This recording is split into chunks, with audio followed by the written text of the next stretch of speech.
Hey folks, the Desert Artist here. Look, I found this thing in my yard. Can you believe it? It was near my driveway entrance, and I decided to... It's been sitting there for a long time. I took all the stuff out of somebody's yard when they wanted me to clean it up, right? You know, so I thought I would show it to you guys, because it's really kind of an old classic machine. Look at these. Look at this. The angles on here. Right? I don't know how old this is. Here's the wheel. Okay. As you can see, it's plywood. Okay. It looks like two pieces of plywood that are sandwiched together. I don't know what the thickness of the plywood is. That would kind of date it. The mountings that held the thing so you could turn it. There's a crankshaft for doing it by hand. And I think those mounted to run a belt that might have been, let's see, over here maybe, because it looks like they might have came out of here. Looks like somebody made this out of an old pair of drapes or something. What I found interesting in here was they used all thread here to put the nut in, and it's quite rusty, as you can worn down. Like I said, I don't know what the age of this is. Maybe somebody can help me out. Now this is the puffer mechanism here. Right here. And it runs on a little swivel right there, as you can see. And it looks like it just hooked in there with like plumber's tape. Right? Looks like it's just hooked in there with plumber's tape. And hey, Thomas. Yeah. How's it going? Well, I found this old drywasher out there in a driveway, and well, I just now realized it was out there, and I thought I'd bring it here and like take a look at it. It's really old, you know, and I'm kind of looking at how they did the washer.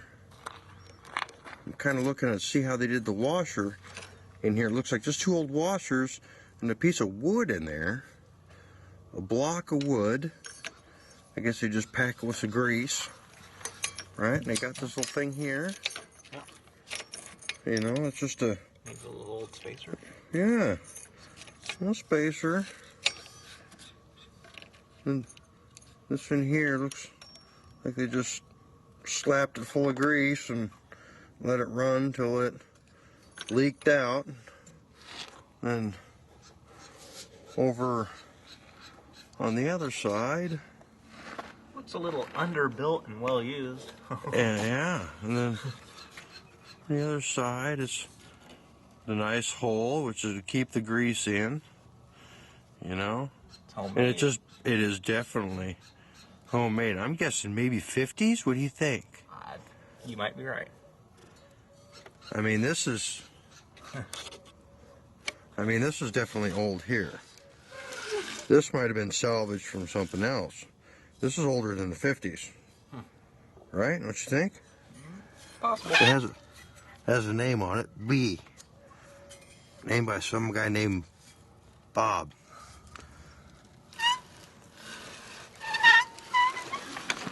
And it runs now look at the you can see how they did the billows is just a flat piece of rubber. No, nothing flappy. Just a flat piece in 4 places to let the air up and then block it from going down.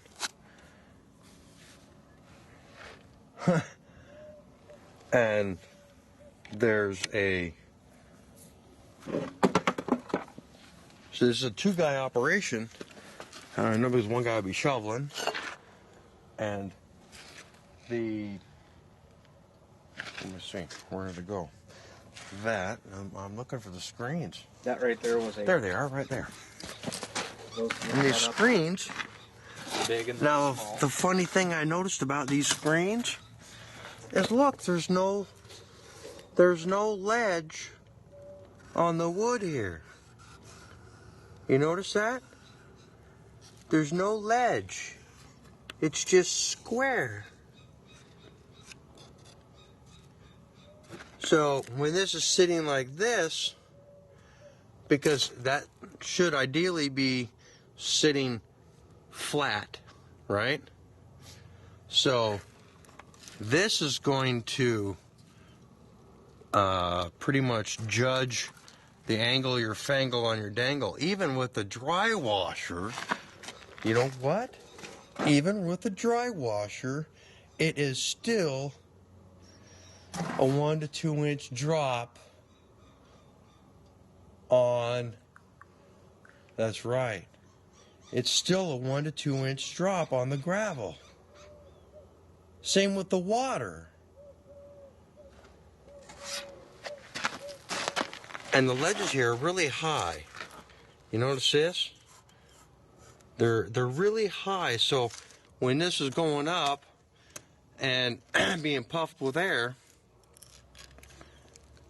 it's filtering down, aero classifying. And this material could probably date it too, huh? I'm not sure. I mean, it's pretty flimsy stuff. Well, it's still got some strength to it. Of course, it's been sitting out in my yard for, I don't remember how long I put it out there.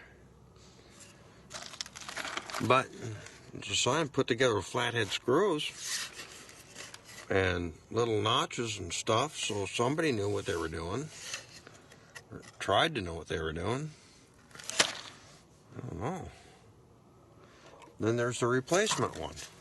You take one off to clean it, and then the other guy, this is how I know it's a two-man operation. Well, somebody had to be turning. So somebody else was still, may have been a three-guy operation. Some guy was still huffing gravel.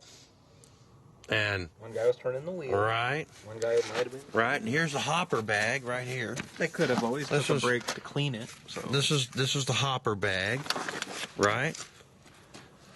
So when they get it all screwed, it's the hopper bag full of rocks, full of stuff. And that one guy is still here cranking it. See, there's the crankshaft holes right there for this thing, right? Or on the or the other way. They had to have it this way. Uh, Well, they had to have it lined up with that. So. right. Yep. Yeah, because it would be turning the small one, and then the small one would be turning the big one, which would be huffing and puffing that. Yep. Maybe this provided as a shaker, maybe? Oh, that is the shaker. So there is a shaker, too, then. Okay, yeah. I guess you're right. And if you go fast enough, everything will hop. Right. And trust me, the guy sitting there doing that has got an arm, because he's sitting there hopping it Yeah. for a few hours. I guess it's going to be really huffing and puffing if he's... Because that's a big gear ratio, isn't it? That's why we like gasoline, electricity. Right, that's big gear ratio. Different things going on. And YouTube land can help me date this. It would be wonderful. Let me get a closer that piece of metal right there. Ooh. Well, maybe I can help me guess on the date. Boy, howdy. I use door hinges. And flathead nails. It looks like canvas is what that looks like. Like old army canvas. Well, it's a pretty good prototype for somebody. It's going to be a good prototype for me when I get her done. Hee hee.